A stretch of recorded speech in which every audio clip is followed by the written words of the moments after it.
Après la réalisation de mon projet, grâce à l'aide des cigales, j'ai souhaité continuer à rencontrer des gens et à tisser des liens avec les personnes vivant autour de moi et ailleurs. Derrière une grille se trouve un jardin, un lieu de rencontre et d'échange autour de la nature. Je m'arrête devant cette grille laissée ouverte. On m'invite à y découvrir les ajoncs.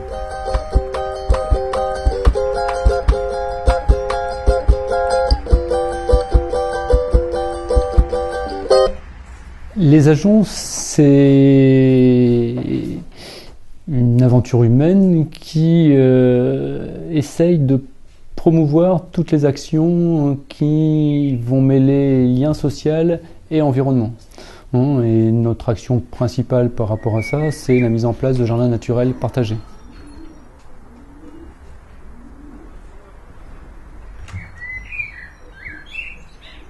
Le jardin des retrouvailles a été créé donc, en 98, disons qu'il y avait une friche qui existait donc rue Montesquieu, dans le quartier de Moulins, à Lille. Cette friche était depuis longtemps un peu inoccupée.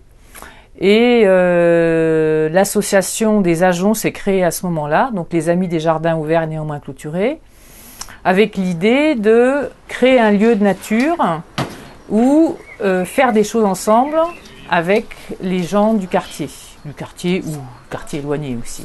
En fait, on réinventait un concept qui existait déjà ailleurs, pas en France, mais qui existait aux États-Unis, par exemple, ou à New York, il y avait déjà 800 jardins de ce type-là, donc appelés Community Gardens. À l'inverse, de façon complémentaire, en s'inspirant de ce qu'on faisait ici sur l'île au départ, d'autres gens ailleurs en France, dans d'autres régions, ont eu envie de s'engager dans des démarches plus ou moins similaires. Et au départ, ça a été un projet mené avec l'APU, qui était Atelier populaire d'urbanisme, et donc c'est dans leurs locaux qu'on se réunissait à partir de fin 97. On a commencé à faire des fêtes, on a commencé à semer, et on a fermé pour préserver les cultures qui allaient être faites. Alors le principe du jardin communautaire, c'est la prise de décision collective pour l'aménagement d'un espace. Donc il y a un élément fondamental qui est la réunion de concertation. C'est là où des habitants intéressés ensemble définissent un projet. Et un projet qui est juste défini par une charte ou par quelques principes de base qui sont des pratiques respectueuses de l'environnement. Un projet ouvert à tous et une volonté de pédagogie à l'environnement. 6, donc celle du fond. Pauline, Dominique et Cécile, c'est excusez, vous avez vu. Côte de blettes, ail et concombre.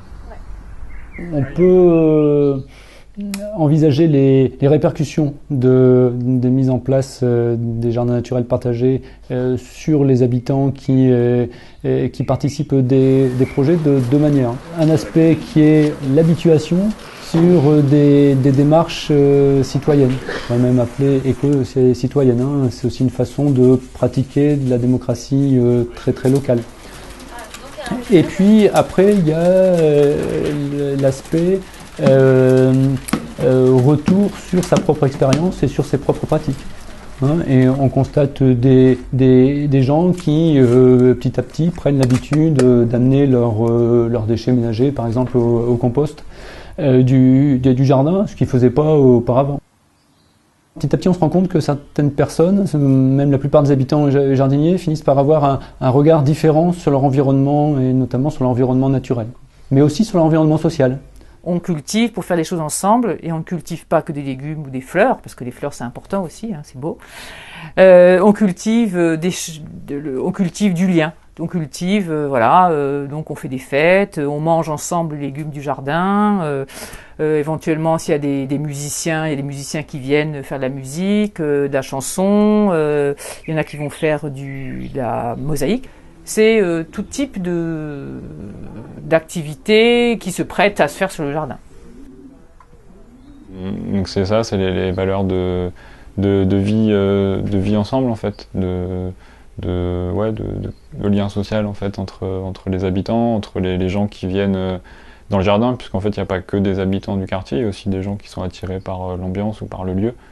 Donc ça, et puis les valeurs de culture en ville, donc la culture urbaine, même si au jardin au final on produit quasiment rien, c'est quand même sympa de réapprendre à cultiver, réapprendre la réalité de la nature et de la vie, quoi. Chaque jardin naturel partagé est un lieu de démonstration des différentes unités écologiques qu'on peut retrouver dans notre environnement ici régional. L'un des objectifs du jardin, c'est vraiment, quand un jardinier est là, il ouvre la porte et toute personne qui passe peut rentrer et on l'accueille, voilà, et on lui explique le fonctionnement du jardin si elle ne le connaît pas, elle peut venir avec ses gamins, voilà, c'est un peu le principe du jardin. En fait, moi ce que j'aime dans ces jardins, c'est que je fréquente et je suis avec des gens que j'aurais pas rencontrés ailleurs en fait. Et donc c'est ça que j'apprécie. C'est qu'on est mélangé à des gens qui sont issus de différents univers sociaux. Et donc c'est l'excuse encore une fois du jardin, du jardinage ou seulement du lieu de vie qui permet d'être avec ces gens-là. Très souvent, ça se passe très bien. C'est ce qui est remarquable aussi, c'est que dans ce type de projet, les gens apprennent à construire ensemble. Et à 99% des cas, ça fonctionne très bien. Donc ce que je pense des jardins partagés, c'est que c'est intéressant comme initiative, puisque ça permet de ramener un peu en ville des notions de nature, des notions de partage de choses simples en fait, type culture de légumes, type aussi moments conviviaux avec l'excuse justement du jardin. Donc voilà.